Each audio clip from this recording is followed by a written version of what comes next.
Oi, amados, muito bom dia, graça e paz. Queridos, estamos aqui para mais um vídeo. O tema de hoje é o orgulho que habita em nós. Antes de entrar no tema de hoje, eu quero fazer uma pequena reflexão com vocês a respeito do deserto, né? A respeito do divórcio, tá? No caso, esse vídeo nós vamos falar sobre o orgulho, mas primeiro vamos fazer uma reflexão sobre o orgulho que habita naquele que saiu e naquele que ficou. Eu quero comentar com vocês algumas coisas que Deus ele fez, né, ao longo do meu deserto. Como eu disse, para a honra e glória do Senhor, eu creio que eu já passei pelo deserto, mas agora acredito que eu já estou passando pelo vale. O vale ele é um tempo de consumação, né, um tempo onde Deus já está com tudo pronto ali para te entregar. Mas eu queria trazer essa reflexão para vocês. Mas antes da gente refletir, eu quero convidar você a abrir a sua Bíblia comigo. Lá em 2 Reis, capítulo 5, nós vamos ler dos versículos 1 ao 14. Amém, queridos?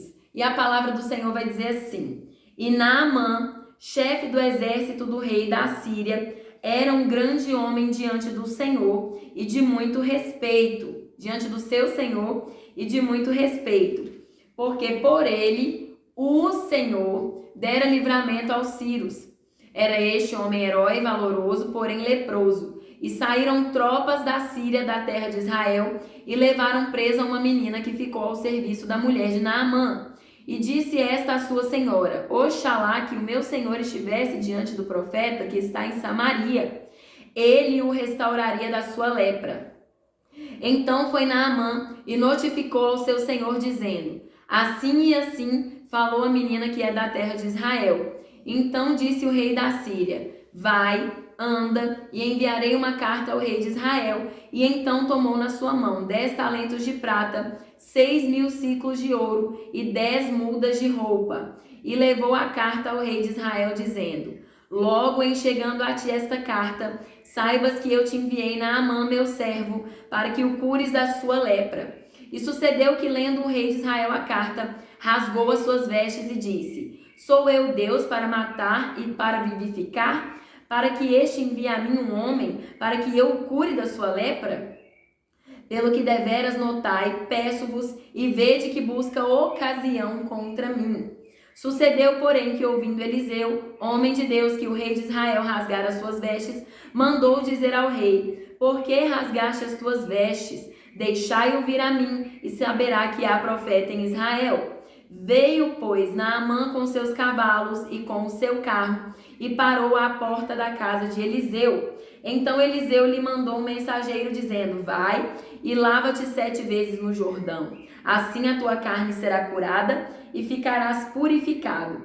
Porém Naamã muito se indignou e saiu, dizendo: Eis que eu dizia comigo: certamente ele sairá, pôr-se-á em pé, invocará o nome do Senhor, o seu Deus, passará a sua mão sobre o lugar e restaurará o leproso. Não são porventura Abana e Farpar, rios de Damasco, melhores do que todas as águas de Israel? Não me poderia eu lavar neles e ficar purificado? E voltou-se e foi com indignação. Então chegaram-se a ele os seus servos e disseram: Meu pai, se o profeta te dissesse alguma coisa grande, porventura não a farias? Quanto mais dize-te ele: lava-te e ficarás purificado. Então desceu e mergulhou no Jordão 7 vezes, conforme a palavra do homem de Deus, e a sua carne tornou-se como a carne de um menino, e ficou purificado. Então, queridos, o que acontece? Eu peguei a história de Naamã porque é uma história de restauração. É uma história clássica de restauração. A gente acha que restauração é só de casamento, mas como nós vamos ver, Deus não restaura casamentos, ele restaura vidas. E a história de Naamã é um exemplo clássico de restauração, né? Como nós podemos ver várias vezes, a Bíblia vai falar restauraria, restauração, ser restaurado. A história de Naamã é um exemplo clássico de restauração.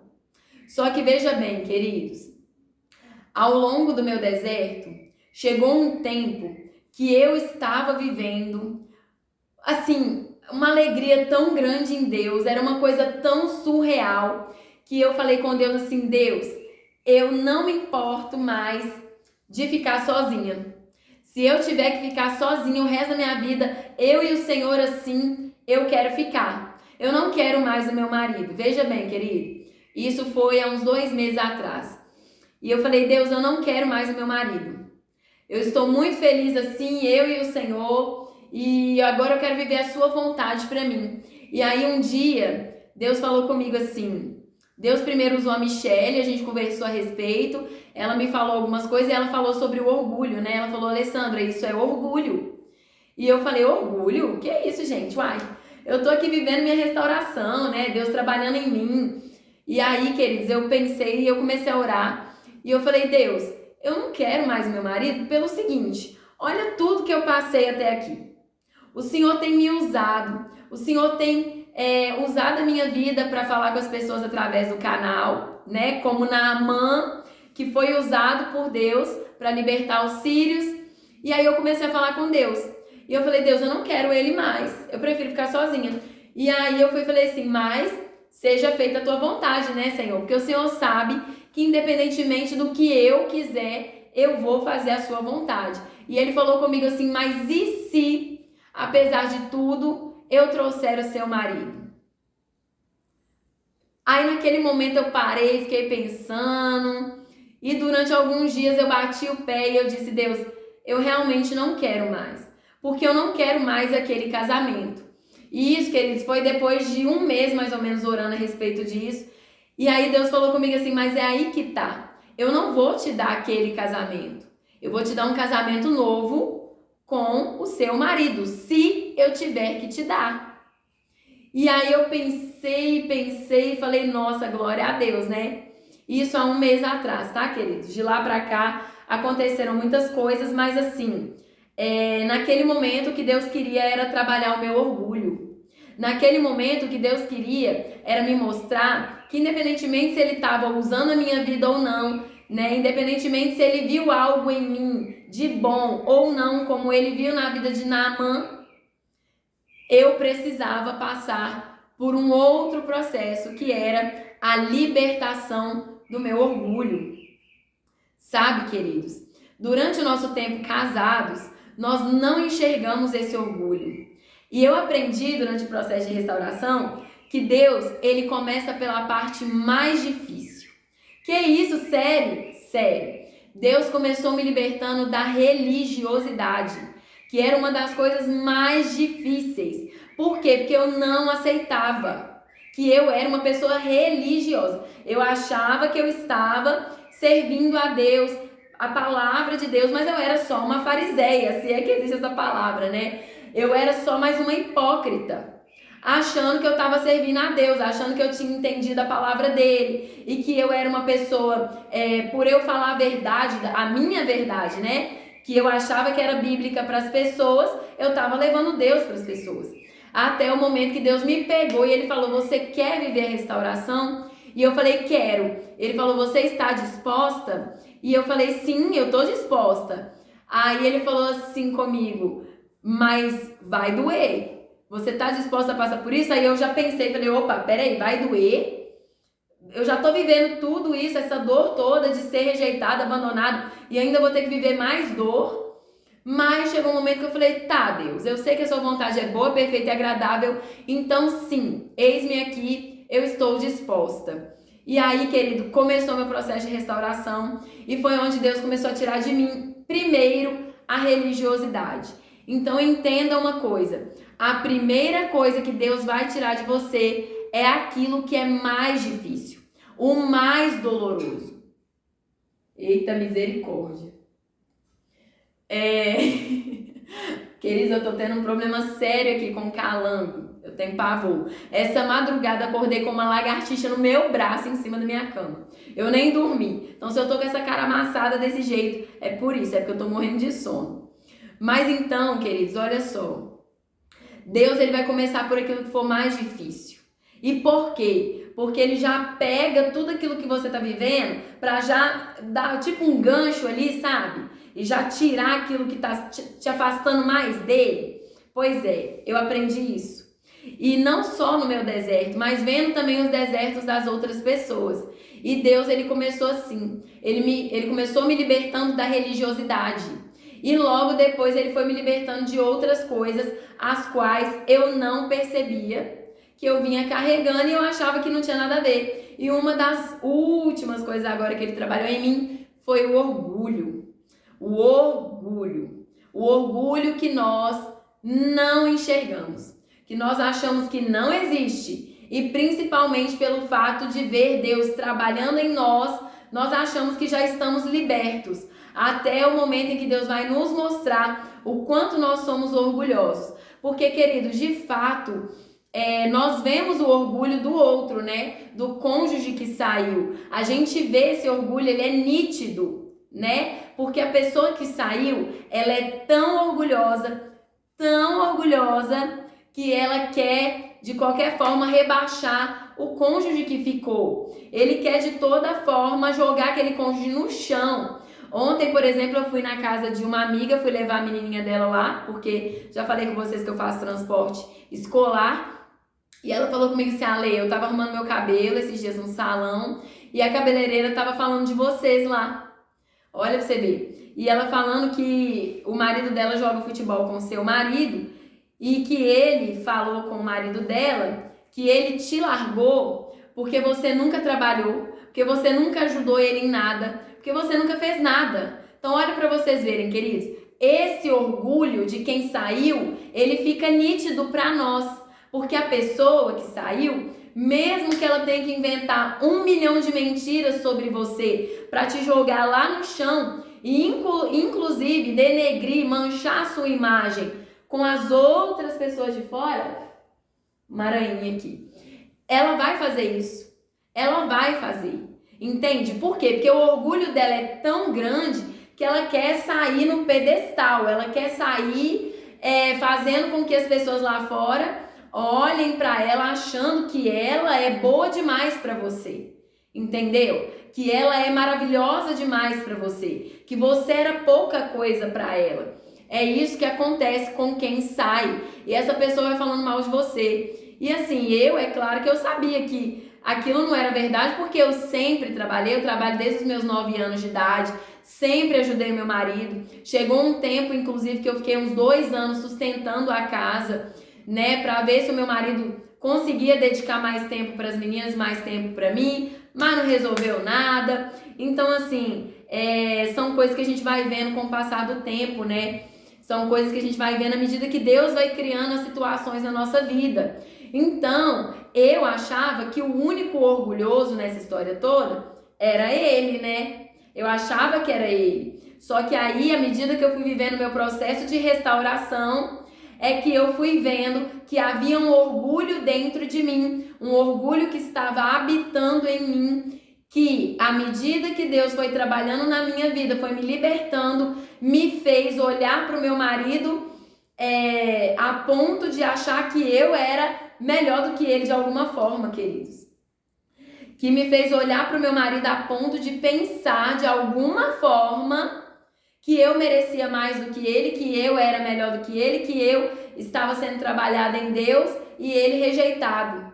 Assim, tô dando um exemplo, tá? Mas não foi bem nesse grau não, mas às vezes a gente chega a fazer isso. E tem muitos cônjuges que não aceitam mais o cônjuge que saiu de volta justamente por isso. Porque a pessoa pensa assim, eu já vivi todo o meu processo de restauração e agora eu vou ter que receber o fulano lá, a fulana lá de novo. Querida, aprenda uma coisa sobre a restauração real em Deus. Olha só o que a palavra vai dizer. A palavra vai dizer que Naamã era casado. Ele tinha uma mulher. E a serva da mulher dele falou do profeta, né, de Eliseu, para ele, que havia uma possibilidade de restauração para ele. E aí o que acontece com Naamã então? Ele vai até o profeta, a mulher dele fica lá esperando por ele. Aquela mulher, ela podia ter criado uma expectativa o seguinte: eu só aceito esse homem se ele voltar restaurado, senão eu não aceito ele mais aqui. Mas aquela mulher, ela ficou lá pacientemente esperando por ele. A palavra de Deus não vai dizer, mas eu garanto que sim, querido. Garanto que sim, ela estava lá esperando por ele. Por quê? Porque Bíblia é isso, querido. Nós temos uma mania muito feia. Um dia Deus falou comigo assim: e se eu fosse trazer o seu marido de volta, você não daria uma chance para ele? Porque eu te garanto que eu o restauraria, eu não traria ele de volta sem ele viver restauração. E eu falei: ah, Deus, mas tem tantos maridos que voltam para cá sem ter vivido restauração. E ele me disse que é porque as esposas não souberam esperar. O marido caiu numa cama de hospital, a esposa já foi lá correndo cuidar dele. Ela não esperou o tempo que aquele marido precisava viver para passar pelo processo dele, entendeu? E aí, Deus falou comigo: eu não vou trazer de volta, depois de tudo que você passou, uma pessoa não restaurada para sua vida. Eu só vou trazer se ele estiver restaurado. Mas e aí, você daria uma chance para ver essa restauração na vida dele? E eu refleti, eu fiquei muito feliz, né, com aquilo. E eu falei: Deus, sim, eu daria uma chance. E naquilo Deus foi quebrando meu orgulho, mas como eu disse, de lá pra cá já aconteceram outras coisas, que não é o caso para esse vídeo. Agora eu quero convidar vocês a refletirem comigo a respeito desse orgulho que habita em nós, né, dentro da história de Naamã. E eu quero, queridos, no nome de Jesus, que você receba essa palavra para sua vida, para que você permita que o Senhor, o Deus Altíssimo, o Deus dos céus, possa te libertar de todo o orgulho que você carregue. E mesmo que você ainda talvez não tenha chegado nessa fase, que você já venha, querido, se preparando para esse momento. Uma vez teve um irmão, esqueci o nome do irmão agora, mas ele comentava em muitos vídeos do canal no princípio, e teve uma vez que ele falou assim: uma das fases mais complicadas é a fase do descanso. E realmente, querido, porque quando a gente chega na fase do descanso, é aquela fase que a gente está tão bem com Deus, que a gente chega ao ponto de nem querer mais o outro cônjuge. Claro que eu quero deixar muito claro, tá? Se Deus falou com você que ele vai restaurar, pronto, acabou. Você tem que estar pronto para isso. E tomar cuidado com o que pode surgir no caminho para te impedir de receber. Agora, se ele já te deu carta e falou com você que ele não vai restaurar, então, querido, segue sua vida e vai viver. Para não.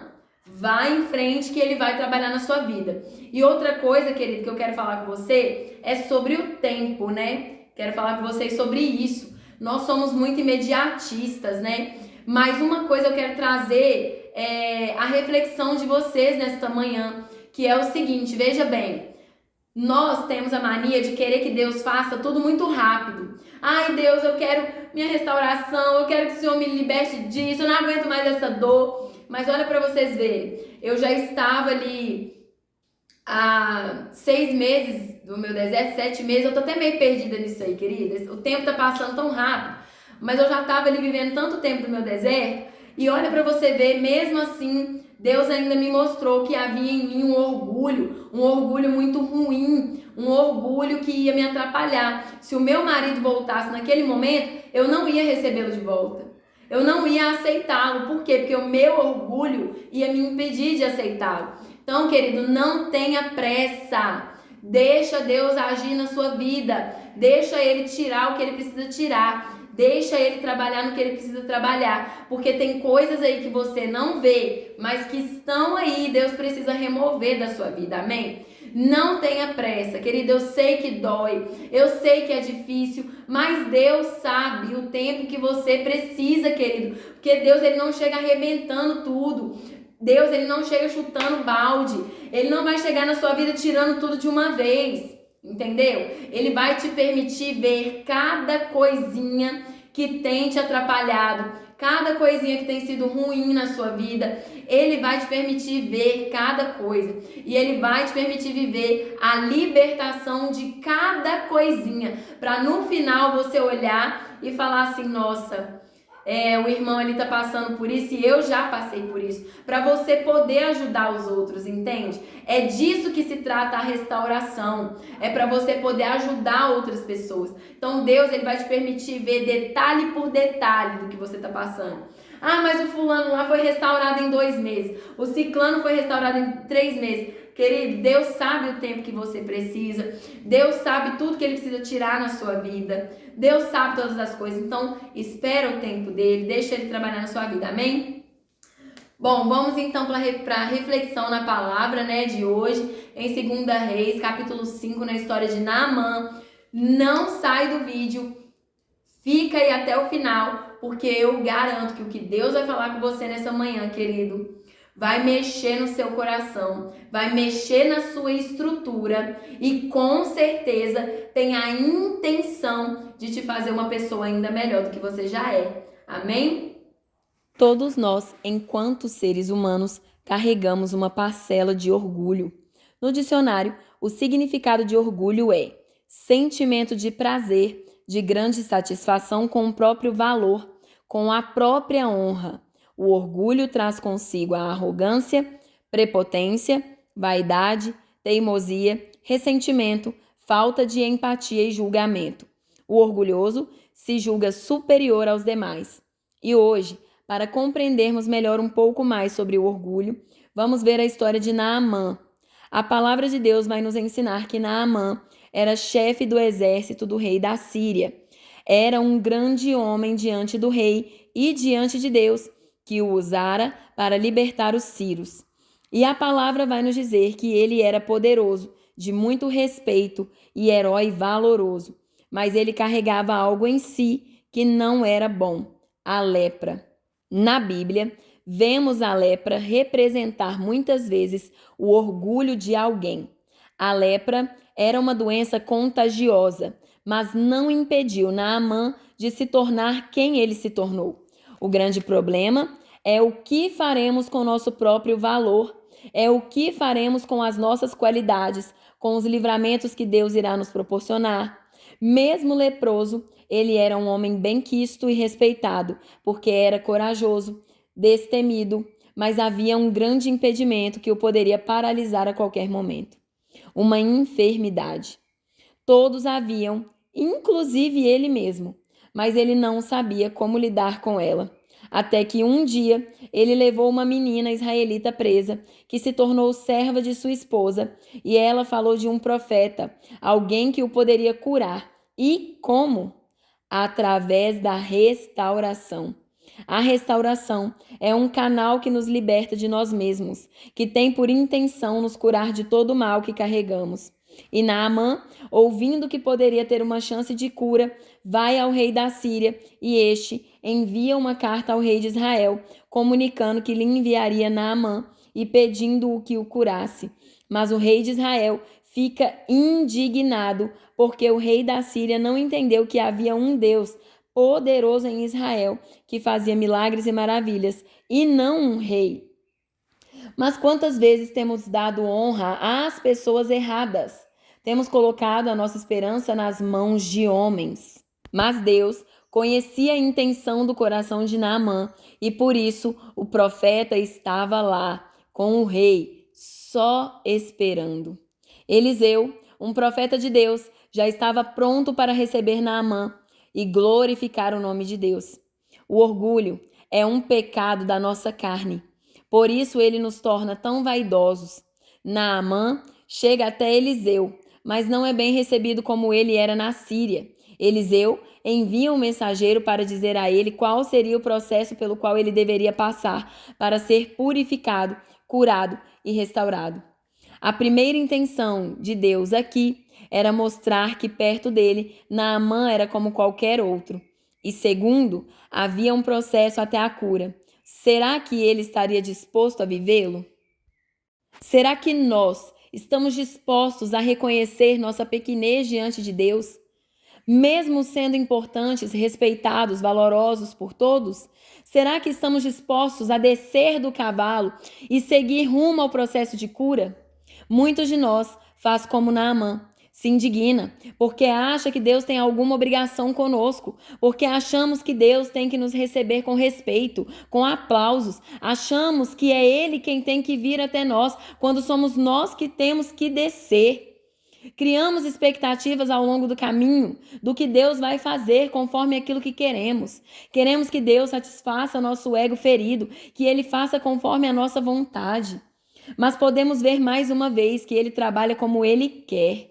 Naamã tinha uma visão de como Deus o restauraria, uma visão padrão, a visão que muitos de nós têm hoje. Porque Deus fez com o outro, Ele vai fazer comigo também.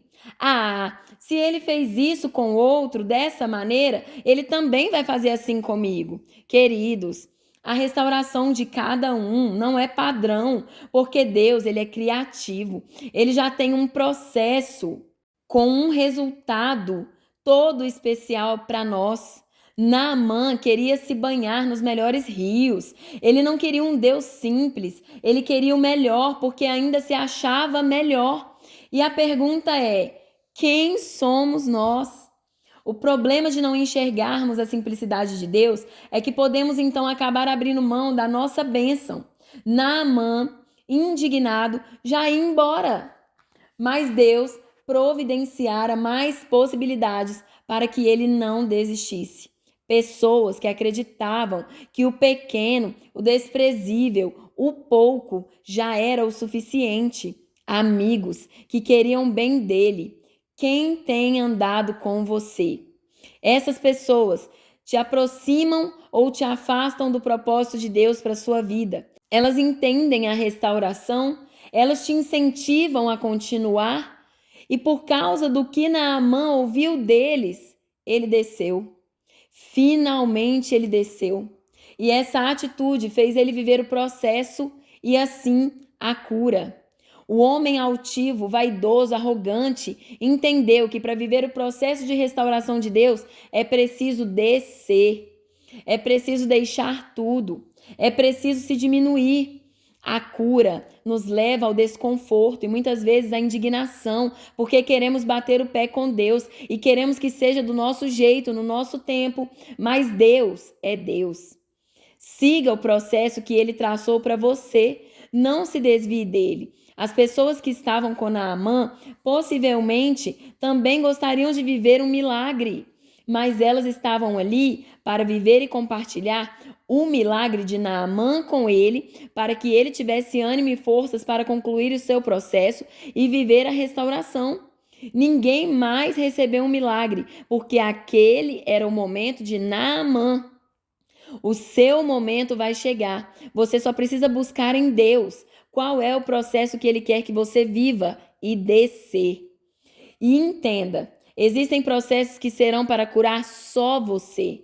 Não se preocupe se ao seu redor Deus não fez o milagre em mais ninguém, porque essa hora era sua, esse tempo era seu. O tempo deles vai chegar, porque todos os que se dispõem a buscar e a descer, a se humilhar na presença de Deus, com certeza recebem o seu milagre, com certeza vivem a restauração.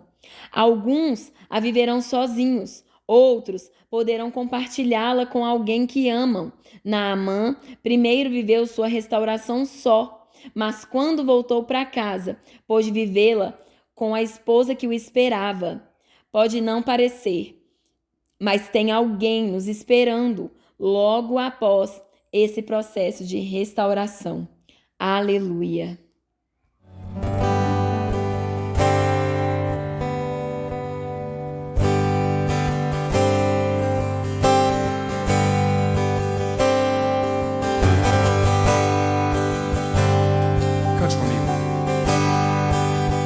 Quando meu eu e meu orgulho descer comigo e se misturar com as águas do rio, então subirei como Naamã curado. Eu abro mão de tudo que sou, só pra servir-te, meu Senhor. Eu abro mão de tudo que sou, só pra te adorar. Vem, Senhor,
tem alguém que já está mergulhando nesse rio?